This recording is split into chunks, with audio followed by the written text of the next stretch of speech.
بسم اللہ الرحمن الرحیم۔ محترم ناظرین السلام علیکم۔ آج ہم ایک ایسا واقعہ پیش کرنے جا رہے ہیں جسے سن کر آپ حیرت میں پڑ جائیں گے۔ یہ واقعہ ہے شہنشاہ ہند عطا رسول ہندوستان کے بادشاہ حضرت خواجہ غریب نواز رحمۃ اللہ علیہ کا اور پتھر کی گائے کا، جس نے دودھ دینا شروع کر دیا۔ اس ویڈیو کو مکمل طور پر سمجھنے کے لیے اس ویڈیو کو اینڈ تک ضرور دیکھیے گا۔ محترم ناظرین، ایک مرتبہ کا ذکر ہے کہ سرکار خواجہ غریب نواز رحمۃ اللہ علیہ کو اجمیر میں قیام کیے ہوئے کچھ وقت ہی گزرا ہوا تھا کہ آپ کی کرامات سے لوگ اچھی طرح واقف تھے اور کچھ لوگ آپ کو ماننے بھی لگے تھے، اور آپ رحمۃ اللہ علیہ راجستھان کے کسی علاقے سے گزر رہے تھے۔ اس دور میں وہاں کوئی سورج کی پوجا کرتا تھا اور کچھ لوگ طرح طرح کی چیزوں کی پوجا کیا کرتے تھے۔ اچانک گزرتے ہوئے آپ کے مریدوں کی نظر ایک گائے پر پڑی جو ماربل کی بنی ہوئی تھی، یعنی پتھر کی بنی ہوئی تھی۔ دیکھنے میں بہت ہی خوبصورت تھی اور لوگ اس کی پوجا کر رہے تھے۔ آپ کے مریدوں کے دل میں یہ خیال آیا کہ یہ گائے کتنی خوبصورت ہے، اگر اس کا دودھ ہوتا تو وہ کتنا ہی اچھا ہوتا۔ کاش ایسا ہوتا کہ یہ گائے دودھ دینے لگ جائے اور ہمیں یہ دودھ مل جاتا۔ اور یہ خیال کرتے ہوئے یہ سوچا کہ ہم تو شہنشاہ ہند عطا رسول خواجہ غریب نواز کے ساتھ ہیں، تو ان مریدوں نے مل کر سرکار خواجہ غریب نواز سے اپنی یہ خواہش کا اظہار کیا کہ حضور، ہم یہ چاہتے ہیں کہ اس گائے کا دودھ ہمیں مل جائے۔ سرکار خواجہ غریب نواز اپنے مریدوں کی یہ خواہش سن کر مسکرانے لگے اور فرمانے لگے، چلو ٹھیک ہے۔ جیسے ہی خواجہ غریب نواز اور ان کے مرید پتھر کی گائے کے پاس گئے تو اس گاؤں کے لوگ اس جگہ پر جمع ہو گئے اور کہنے لگے کہ آپ لوگ یہاں کیا کر رہے ہیں؟ اس گائے کے پاس ہم اس کی پوجا کرتے ہیں، آپ لوگ دور ہو جائیے۔ سرکار خواجہ غریب نواز رحمۃ اللہ علیہ نے فرمایا، ہم یہاں کچھ کرنے نہیں آئے ہیں، بس میرے مریدوں کی خواہش ہے کہ اس گائے کا دودھ پیا جائے۔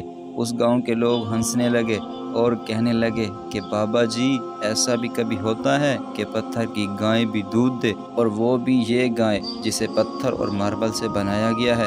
سرکار خواجہ غریب نواز رحمۃ اللہ علیہ مسکرانے لگے اور فرمانے لگے، ہاں بالکل، یہ گائے بھی دودھ دینے لگے گی اور یہ لوگ پئیں گے بھی۔ سرکار خواجہ غریب نواز رحمۃ اللہ علیہ سے ان لوگوں نے کہا کہ بابا جی، یہ پتھر کی گائے بنی ہوئی ہے، یہ گائے دودھ نہیں دے سکتی۔ سرکار خواجہ غریب نواز نے فرمایا کہ جاؤ، تم اپنے اپنے گھروں سے برتن لے کر آؤ تاکہ اس گائے کا دودھ لے جا سکو۔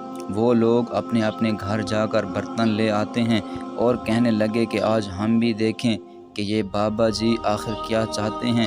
جب سب لوگ اپنے بڑے بڑے برتن لے کر سرکار خواجہ غریب نواز کی خدمت میں حاضر ہوئے تو سرکار خواجہ غریب نواز رحمۃ اللہ علیہ نے گائے کے کان کے پاس جا کر بسم اللہ پڑھی اور بسم اللہ پڑھنے کے بعد اس کے تھنوں کو ہاتھ لگا دیا۔ اللہ کا کرشمہ دیکھیے کہ جیسے ہی آپ کے ہاتھ مبارک اس گائے کے تھنوں پر لگے، چاروں طرف سے دودھ کی نہریں بہنے لگیں۔ سارے گاؤں والے حیرانگی سے دیکھنے لگے کہ یہ کیا معجزہ ہے کہ پتھر کی گائے بھی دودھ دے رہی ہے۔ جب لوگوں نے دیکھا کہ گائے دودھ دے رہی ہے تو لوگوں نے اپنے سارے برتن بھر لیے، اور جب ان لوگوں نے سارے برتن بھر لیے تو خواجہ غریب نواز نے اپنے مریدوں سے کہا کہ جاؤ، تم اس کا دودھ نوش فرما لو۔ اسی کا نام اس سال قربانی ہے کہ سرکار خواجہ غریب نواز نے اپنی ضرورت کو پورا کرنے سے پہلے ان گاؤں والوں کی ضرورت کو پورا کیا، پہلے دیا اور پھر اپنے مریدوں کو حکم دیا کہ تم بھی اس کا دودھ نوش فرما لو۔ انہوں نے جب سرکار خواجہ غریب نواز کی یہ کرامت دیکھی تو کہنے لگے، یہ تو بہت بڑے مہاتما لگتے ہیں، اور خواجہ غریب نواز کے قدم مبارک پکڑ لیے اور سب لوگوں نے مل کر کہا کہ آپ تو ہمارے دیوتا ہیں۔ سرکار خواجہ غریب نواز رحمۃ اللہ علیہ نے فرمایا، میں کوئی دیوتا نہیں ہوں، میں ایک اللہ کا بندہ ہوں، اگر تم مجھے چاہتے ہو تو میں جو چاہتا ہوں وہ تم کر لو۔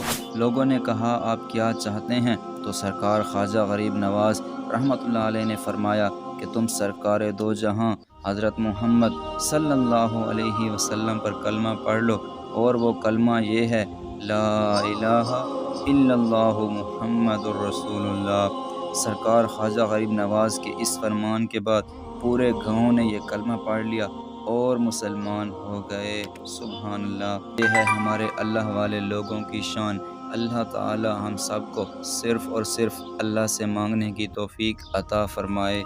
آمین ثم آمین۔